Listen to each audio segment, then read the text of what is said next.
Selamat siang teman-teman, perkenalkan nama saya Maria Floriana Pone dengan NIM 232381248 dari kelas D.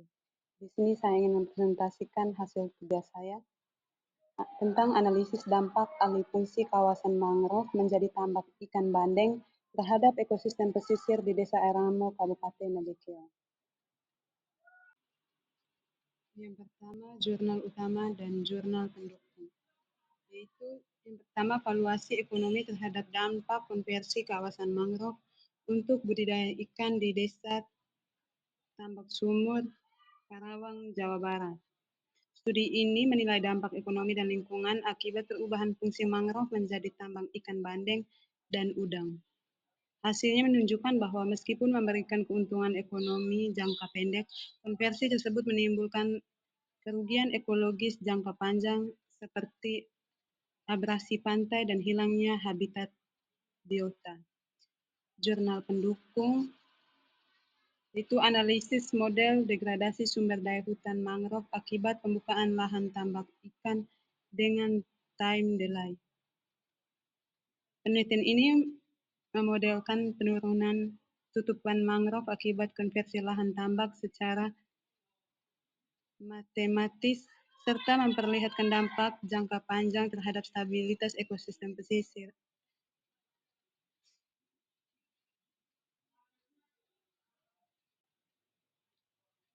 Yang berikut latar belakang.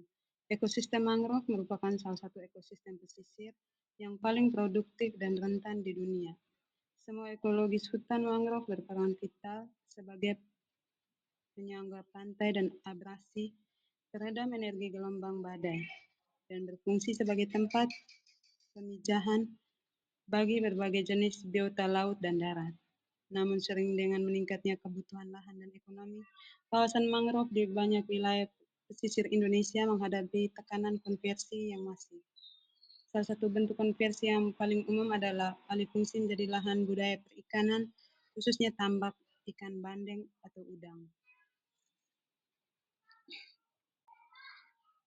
Yang berikut perumusan masalah. Yang pertama, bagaimana dampak alih fungsi kawasan mangrove menjadi tambak ikan bandeng terhadap parameter ekosistem pesisir atau kualitas air, kerapatan mangrove, keanekaragaman biota di Desa Ramo, Kabupaten Nagekeo. Yang kedua, bagaimana dampak alih fungsi kawasan mangrove menjadi tambak ikan bandeng terhadap aspek sosial ekonomi masyarakat di tingkat pendapatan, peluang kerja, persepsi di Desa Eramo, Kabupaten Nagekeo. Yang ketiga, apa rekomendasi kebijakan pengelolaan ekosistem pesisir yang tepat dan berkelanjutan untuk meminimalisir dampak negatif alih fungsi lahan di Desa Eramo. Yang berikut tujuan penelitian. Yang pertama, menganalisis dan mengidentifikasi dampak alih fungsi kawasan mangrove menjadi tambak ikan bandeng terhadap parameter ekosistem pesisir di Desa Eramo. Yang kedua, menganalisis dan mengidentifikasi dampak alih fungsi kawasan mangrove menjadi tambak ikan bandeng terhadap aspek sosial ekonomi masyarakat di Desa Eramo. Yang ketiga, merumuskan rekomendasi kebijakan pengelolaan ekosistem pesisir yang berkelanjutan untuk meminimalisir dampak negatif alih fungsi lahan di Desa Eramo.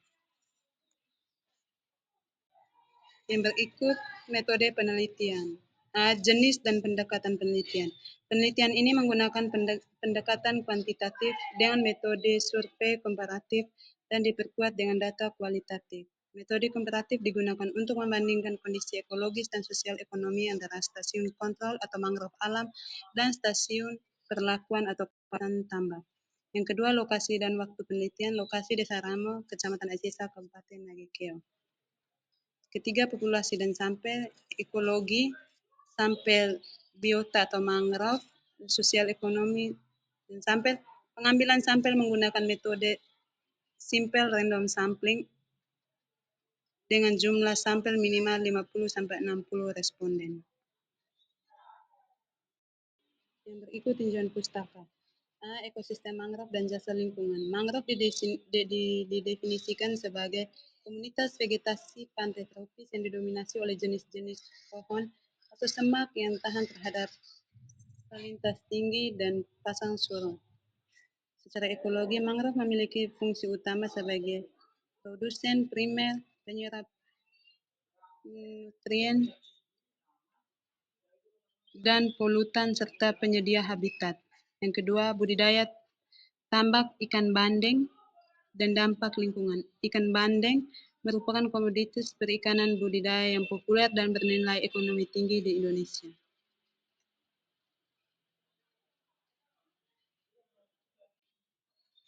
Yang berikut kerangka berpikir. Yang pertama, manusia jadi aspek sosial ekonomi. Yang pertama, kebutuhan ekonomi masyarakat meningkat. Kedua, kurangnya alternatif mata pencaharian selain perikanan tambak. Yang kedua, metode pengelolaan atau teknik budaya. Yang pertama, pembukaan lahan tambak tanpa mempertahankan sabut mangrove pelindung. Yang kedua, sistem tambak tradisional tanpa saluran pembuangan limbah terpisah. Yang ketiga, lingkungan aspek ekologi, hilangnya vegetasi mangrove. Yang kedua, berkurangnya habitat dan ikan kepiting dan biota pesisir.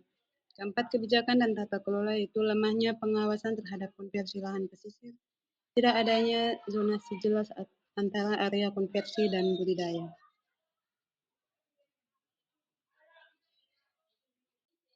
Sekian dan terima kasih.